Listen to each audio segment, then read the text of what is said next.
નમસ્કાર દર્શક મિત્રો, આજે કેન્દ્રીય બજેટ પાર્લામેન્ટમાં થોડી ક્ષણો પહેલા જ રજૂ થયું છે અને જીએસટીવી આપની સમક્ષ એની સમીક્ષા લઈને ઉપસ્થિત થયું છે. દર્શક મિત્રો, મારી સાથે ચર્ચામાં જોડાયા છે ઉર્વિશ કંથારિયા, કે જેઓ ભારતીય જનતા પાર્ટીના પ્રવક્તા તરીકે અહીંયા ઉપસ્થિત છે. સાથે જ છે અતુલ શાહ, કે જેઓ બહુ જાણીતા બિઝનેસમેન છે, અને સાથે છે प्रफुल्ल गटानी, जो खूब जानीता इकोनॉमिस्ट है. प्रफुल्ल भाई, मैं आपसे ही शुरुआत करना चाहूंगा, क्योंकि अभी अभी हमने ब्रेकिंग न्यूज में बताया कि क्रिप्टो करेंसी के ऊपर चाहे आपको मुनाफा हो या नुकसान हो, 30% टैक्स लागू किया गया है. तो सामान्य लोगों की नजर में ये क्रिप्टो करेंसी क्या है, अभी तक बात समझ में नहीं आ रही है.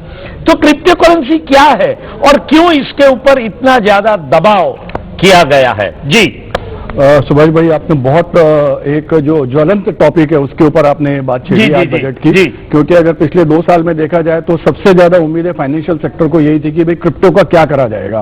और क्रिप्टो का जो साइज हो चुका है, according to a report, survey report अभी जो रिसेंटली आया है, $60 बिलियन का साइज पिछले ट्रांजेक्शन पिछले 1 साल के फाइनेंशियल ईयर में रहा है, जो एक इकोनॉमी का बहुत बड़ा साइज बन सकता था टैक्सेशन के हिसाब से.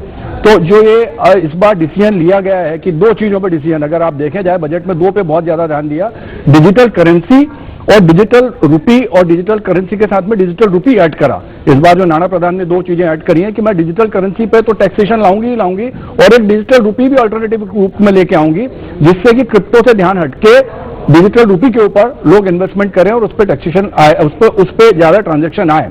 क्रिप्टो का जो इन्वेस्टमेंट रहा है पिछले 3 साल में, वो ऑलमोस्ट वूपिंग 300 टाइम्स बढ़ा है. पिछले 3 साल में 300 टाइम्स में क्रिप्टो में लोगों ने इन्वेस्टमेंट करा या ट्रांजेक्शन हुए हैं. उस हिसाब से बहुत ज्यादा जरूरी था कि एक टैक्स का एक एक्स्ट्रा ऑल्टरनेट रेवेन्यू हमारे पास में आए, क्योंकि रुपया तो एक ही हमारे पास में, उसको किस तरह उस रुपये का साइज बढ़ाया जाए. तो एक ये जो काम करा गया है बहुत अच्छा काम है, बहुत सराहनीय काम है, और मैं इसको अप्रिशिएट करता हूं.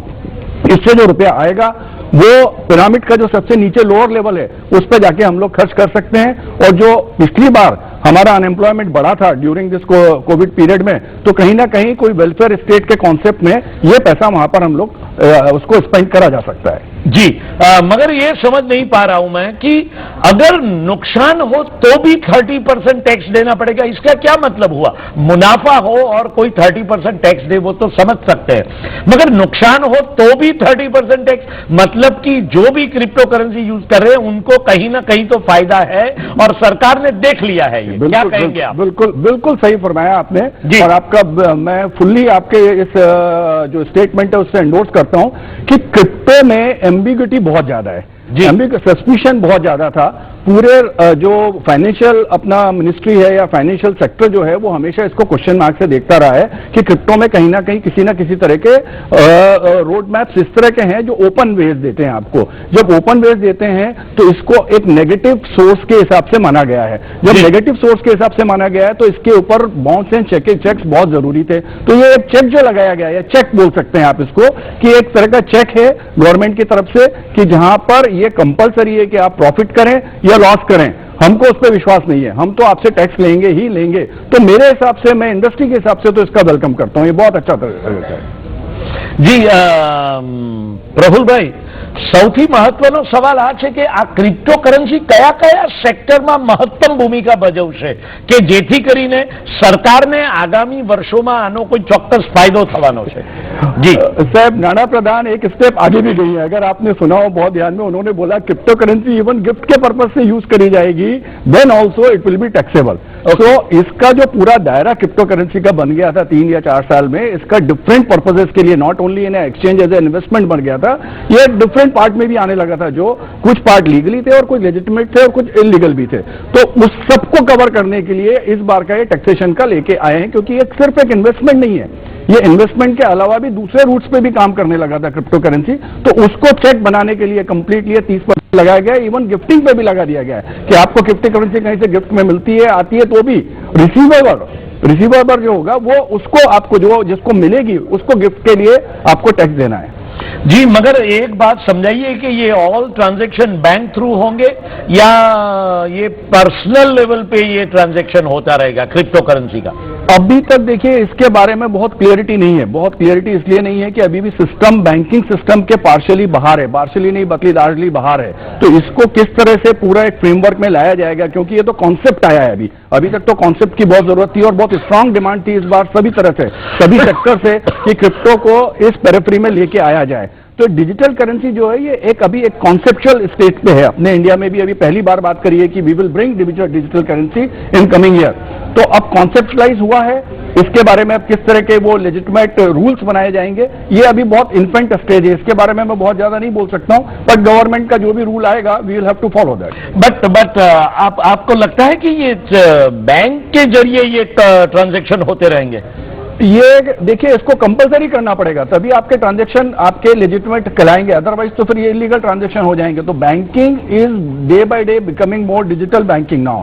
और जिस तरह से अभी एक आज अनाउंसमेंट भी करा कि 75 डिजिटल बैंक इन 75 डिस्ट्रिक्ट में ओपन करी जाएगी, which is also very very revolutionary कदम है कि इस तरह से आगे जैसे जैसे फोकस है फिजिकल से डिजिटल उसकी तरफ पे हम लोग मूव कर रहे हैं। तो जब डिजिटल करेंसी की बात कर रहे हैं, डिजिटल ट्रांजैक्शन की बात कर रहे हैं, तो crypto should be a part of complete banking system only. It should not be allowed outside the banking system. Ji.